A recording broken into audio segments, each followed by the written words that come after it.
Oh, g'day guys, it's Sam here from Built Not Bought, and today we're going to be doing the front end suspension, same as the back. We're going to lift her up, roll the diff out, give that a respray. We've got new radius arms going in, new springs, new shocks, steering arms, the whole lot, so let's get to it.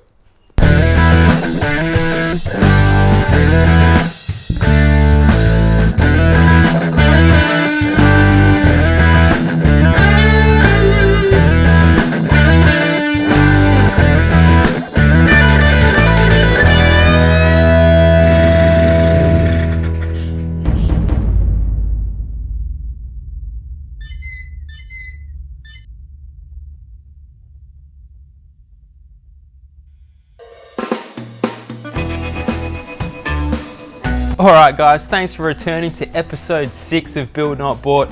This time I'm going to be doing the front end. Now it's going to be much the same as what we did at the back. We're going to try and get this up with the car hoist and roll out the front diff.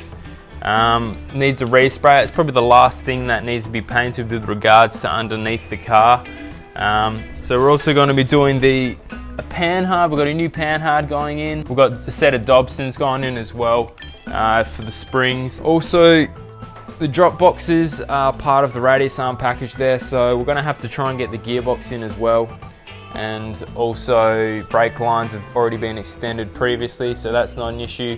We should get it all back in there and then start all the engine and the paint. We've also, to get the shocks in there, I've got some remote reservoir mounts, and also the shock towers is something that's a bit different on this build that I'm doing. Because they're raised plus 30, I think we're going to have to do a bit of cutting in the firewall here and the wheel arches to try and get the top of the shocks there to bolt through. So we'll get onto that, and that'll be it.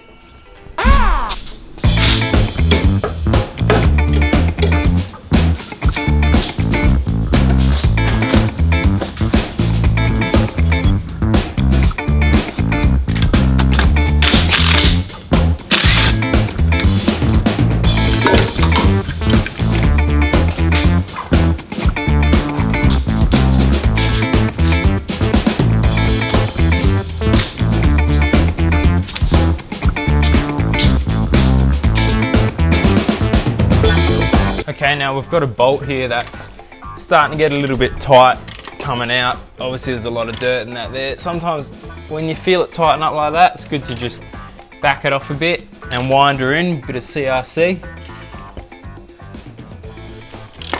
And you feel it loosen up a bit going in.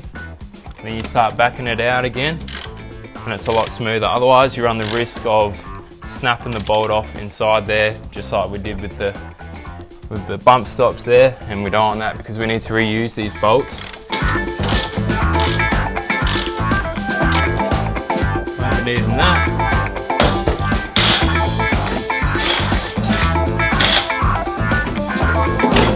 There we go.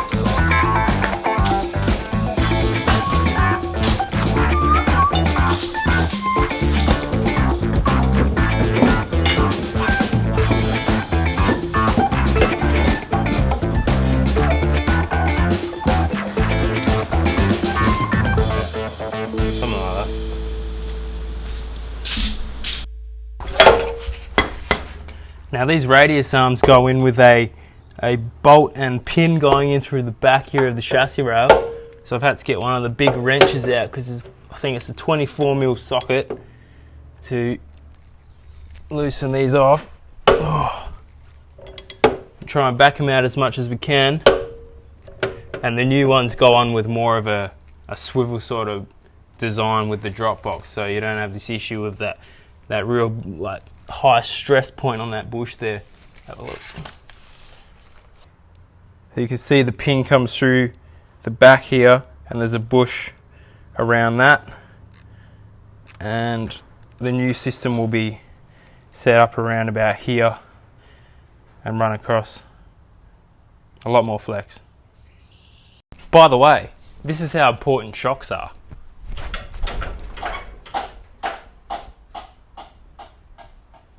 These shocks actually do something on a car. Alright, it's that time now where we're going to lift up the front to roll the diff out. First I need to get it up enough to pull the springs out, drop it down and get it on some stands. And then we can disconnect the brake line, front panhard, And I'm not sure yet how I'm going to pop these pins out of the radius arms there. I might have to get my brother's car up here with a winch or something to just try and pull them out to crack that initial brake, and then it should be able to roll out, and we'll unbolt the rest of the radius arms once it is out of the car and outside.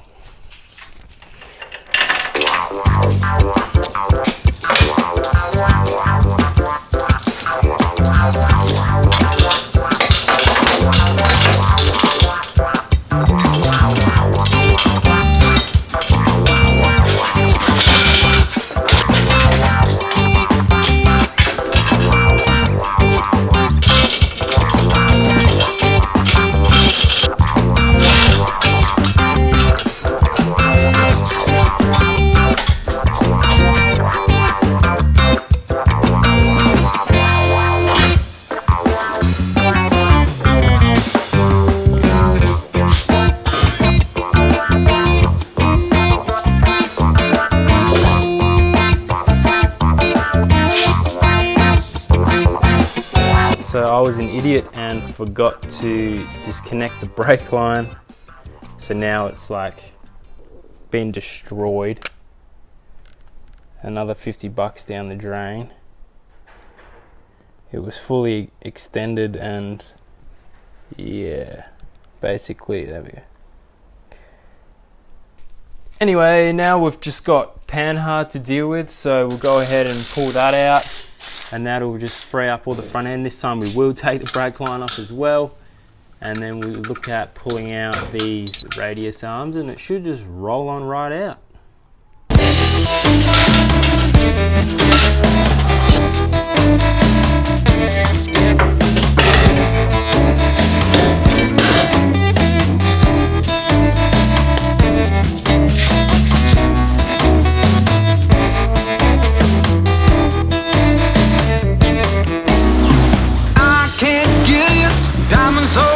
Alright, there we are. Front diff's out.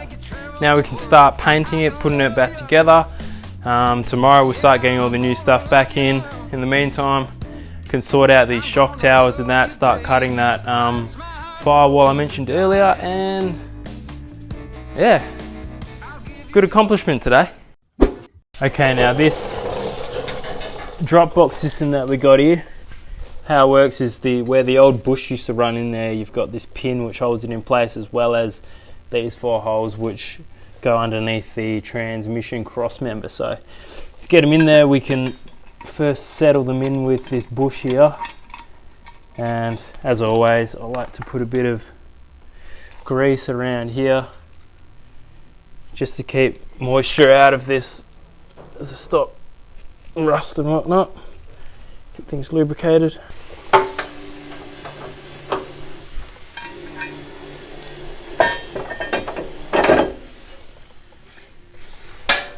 Oh, throw the bolt, why don't I? And then that can just go on the front. We'll just nip it up for now until the gearbox is in, and tighten everything up.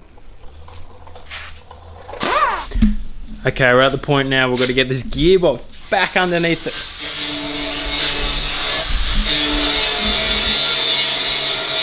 Alright, we're at that point now, we've got to get the gearbox back underneath because we've got to do up the cross member bolts to get these drop boxes in before we can put the radius arms in, before we can put the diff in, before we can put the shocks in, before we can put the springs in. Anyway, gearbox has got to go in first before all of that. So we're going to have to probably use the jack again and roll it under, and it's going to be pretty hard to line up. So I don't know, we'll get as far as we can with the engine hoist and then just do it by hand, I guess.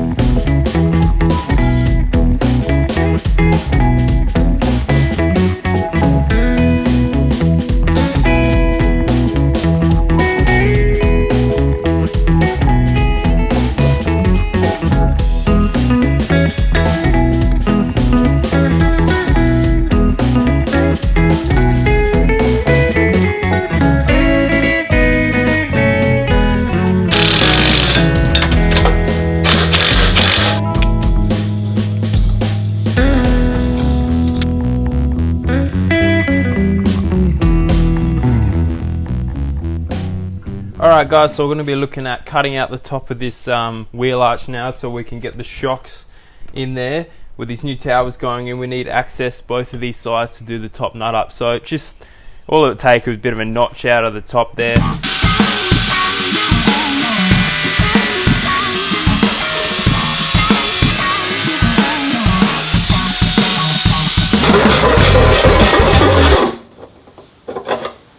What the f?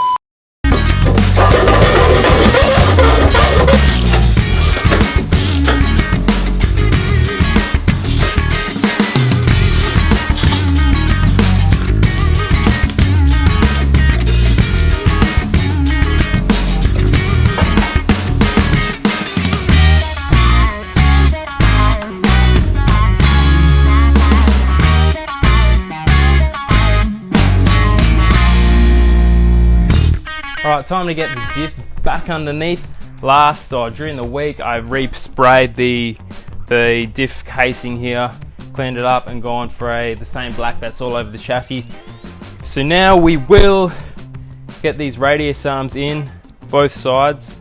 I think I'll probably put the tie rod on as well, just to keep the wheels in line so we can roll it back nice and straight. Also, while I got you, I was at the Perth 4x4 and Adventure show yesterday.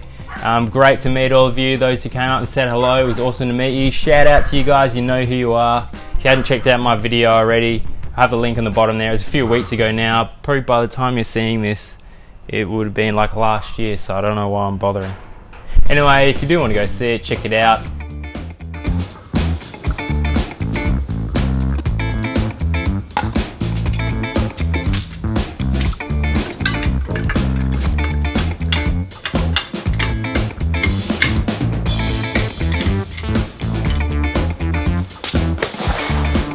You're about to see the biggest struggle of my life.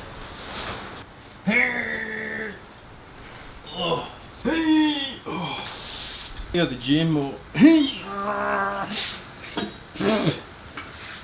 whoa. Strong man. Strong man. Oh.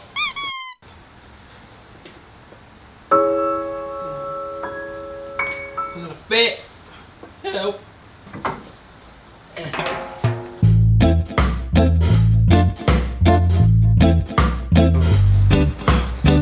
Someone pass me the grease.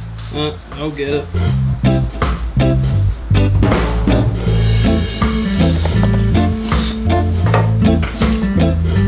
Someone, come on, put the bolt in. There we go. Don't know what all the fuss was about before. Got him.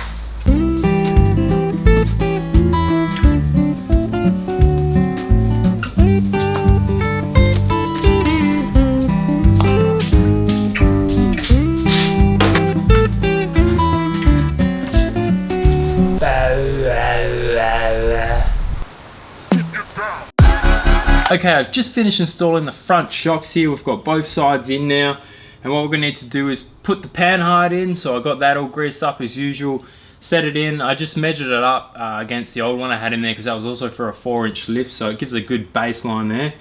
Now all we need to do is raise the body up, pull the stands out, and I just want to drop it down just like we did with the back to measure the bump stop compression and make sure we've got enough protection on these shocks. Once we're happy with that, I can lift it up and we'll get the Dobson springs put in there, and that's about it for the front end. Okay, now these shocks I've got here are just like the back, they're a Dobson.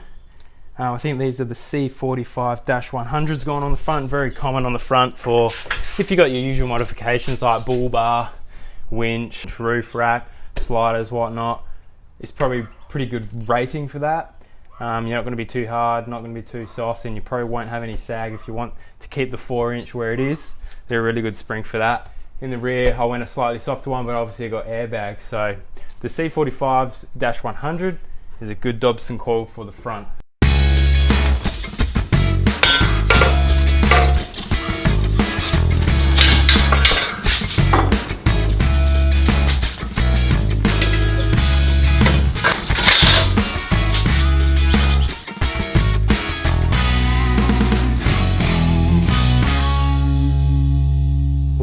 Pretty much much it for the front end. We've got the springs in. The only last thing to do now is run through and tighten up all the bolts. I haven't Loctite anything yet. Like I said, when all the weight's in, then we can set up the panhards and Loctite all the bolts and that. Sway bars have got to go in. And that's it really. I got the steering arm in. Once the motor's in, we'll put the drag link in and all the steering, tile that in together. That's about a wrap really. If you enjoyed this video, why don't you hit that subscribe button? If you didn't, just hit it anyway, it's free.